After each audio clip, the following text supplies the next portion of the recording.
Hey, how's it going? This is going to be the first part of the fixed blade broadhead test that I'm going to be conducting with 4 of probably the biggest names of fixed blades that I can think of.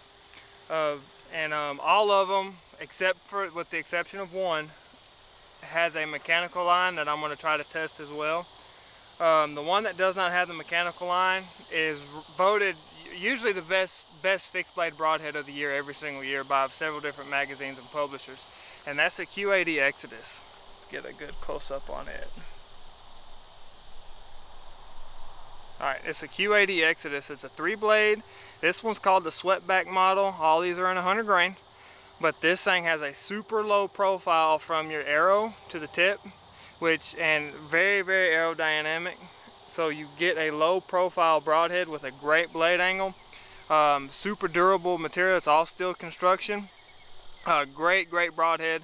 And second, they just released their first mechanical this past year at the ATA, which I'm really excited about it, and that's Slick-Trick. Alright, so the one we have here is a VIPERTRICK. It's a 2-blade cut-on contact with your bleeders. This broadhead I would almost assume is going to be the best penetrating broadhead, with the Q80 probably being the best all around. And just doing everything great type deal. This is just a Slick-Trick. It's a name brand that everybody knows. If you're a bow hunter, you know about Slick-Trick. Great broadhead for low pounding shooters again. He's been around a while, and I think they're making really great changes with new designs and stuff like that, and that's the WASP.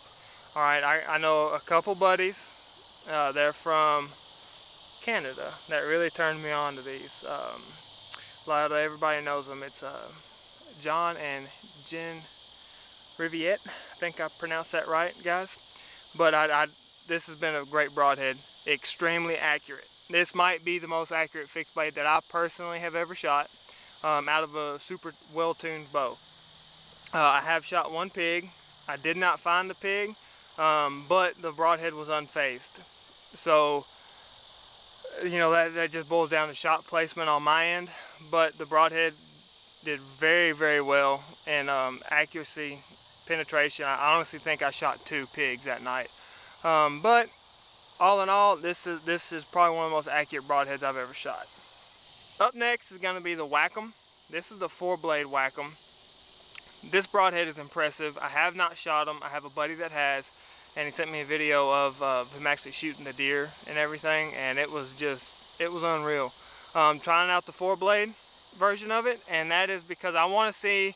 They claim these are just as accurate as a field point, and typically a 4-blade broadhead can be a little tedious to tune, I guess you could say. And but this thing is built like a tank. I mean, the blades lock in extremely well. It's a very, very well built broadhead and extremely sharp. So what we're going to do first is we're going to start at 20 yards. You can see I got that little block set up right over there. Let me get this thing to focus. All right, there we go. Got it set up, and I have 2 little pieces of tape. They're roughly, I don't know, an inch and a quarter in size, a square, blue painter's tape. What I'm going to do is I'm going to shoot the broadhead into the top one and the field point into the bottom one. And I'm going to shoot the field point first in orientation so everybody knows what I'm doing and why. And the reason I'm using 2 different points of reference, if in fact these are accurate, which I know at least 2 of them are going to be, and I have not shot them, I've just seen them in action, so I know they're going to be relatively accurate. I don't want to break these arrows, alright? These are the gold tip Pierce, kinetic Pierce arrows in a 300 spine. They're expensive. I don't want to wreck arrows doing this, so 2 spots of the exact same size should give us a pretty good representation of point of impact to the same spots. And then we're going to go to 40. The reason I've chose 40 yards is that is typically, I would say as a whole in the archers community, everybody's collectively max distance to shoot a whitetail at. Just a lot of things can happen after 40 yards. I personally have shot a deer over 40 yards. Everything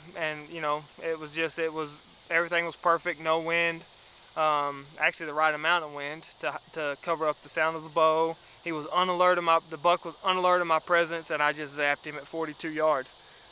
But most of everybody's going to try to keep it within 25 yards, which that is the point of bow hunting, to be close to the game. But it will let us know if these are actually field point accurate, and the way we're going to do that is I got these little balloons here. They're just yellow balloons so I can see them.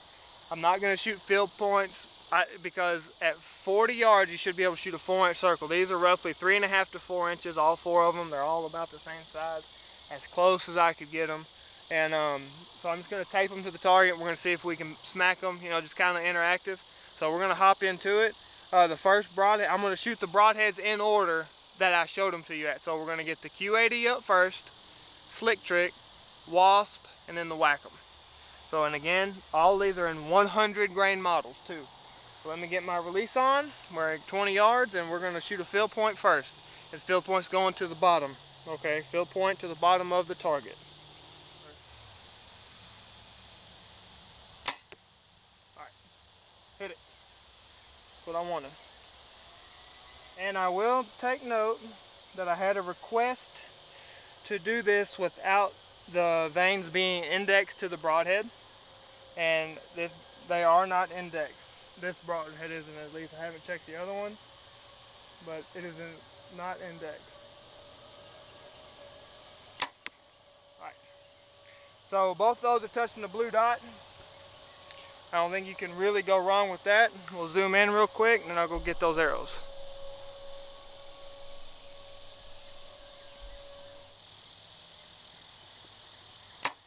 Okay, again to the top.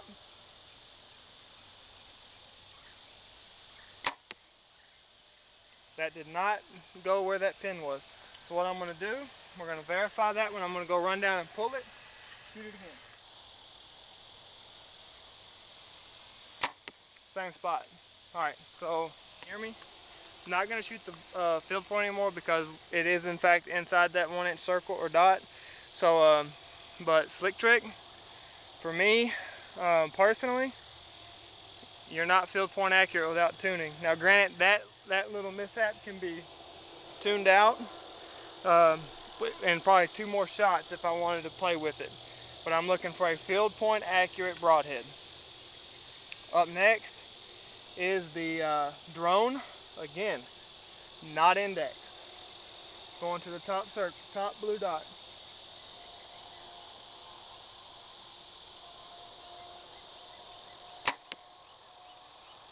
Almost the exact same point of impact as the Q80. Up next is actually the one I'm most excited about, is the Wacom.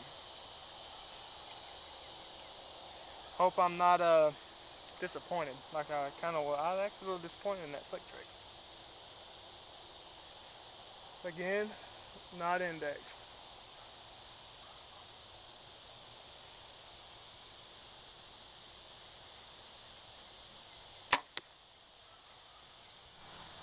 Like the other one, I'm going to shoot it one more time to the top dot.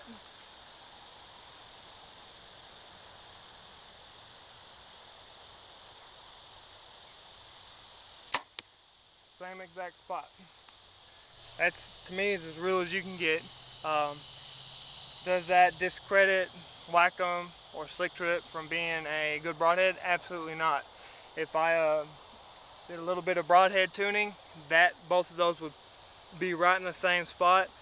But my point behind doing this is probably not everybody has a knowledge of how to exactly broadhead tune. Even though it's extremely simple, they may not understand it. They may be afraid to touch their equipment.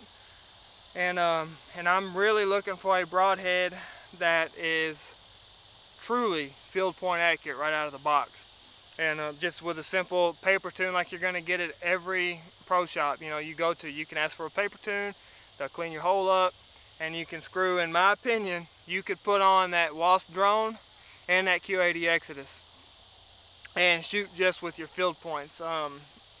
Like I said in the very beginning, I really felt that the drone is going to be the most accurate broadhead, where the Q80 may shine as being an all-around broadhead.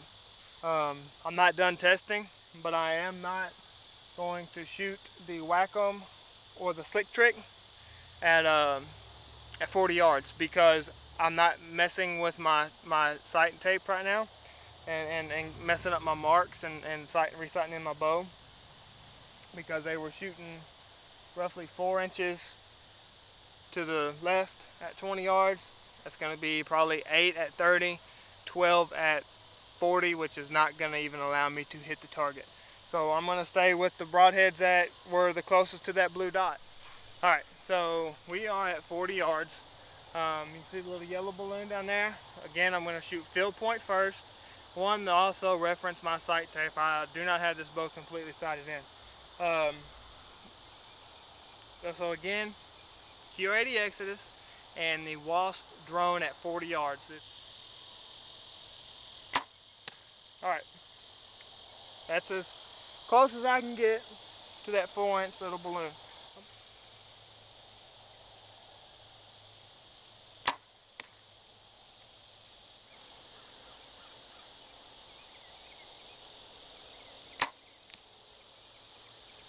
That one hung out to the left.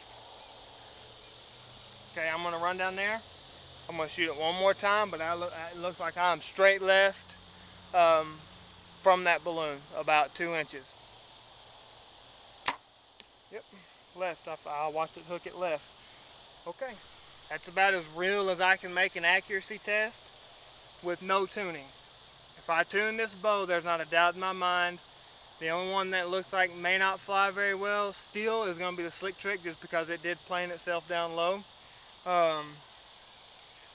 In my opinion, the Q80 Exodus, and like I said it would, I felt like that's the best fixed blade broadhead being made and produced right now. It took the cake. It was shooting almost hole for hole at 40 yards with my field point. And that was the idea behind this. It isn't, so please don't say, oh, you didn't tune your bow, this and that. Well, that was kind of the whole point. Which broadhead truly flies like a field point? I am not upset at the WASP drone. I mean, that's just a little bitty movement and it's gone. The other ones that were shooting 4 inches, to one way, that's a lot. That's not very much. But the Q80, it shot hole for hole. I'm not sponsored by Q80. I don't plan on being sponsored by Q80. I wanted to truly do as genuine of a fixed blade review as I can. As far as an accuracy thing goes, Q80 wins. I will give that credit to them. As much as it kind of stings me, and one of my buddies will know why it kind of stings me, because I kind of tease him about shooting Q80s. But that Exodus is a hammer on. And if you have any suggestions, you want to see something done different, go ahead and shoot a comment below. Don't forget to subscribe to the channel. Give it a thumbs up, share it, share on hunting pages, let everybody know that, this is as real deal as I can make it as far as accuracy with no tuning. And again, the Q80 just once again outperformed the competition. So I guess all the publishing magazines that keep rating this thing as the most accurate broadhead, they're not full of it. They really mean it when they say that. But again, don't forget to subscribe to the channel. I hope this has been helpful to anybody making a broadhead decision this year, and stay tuned for more videos coming up. And again,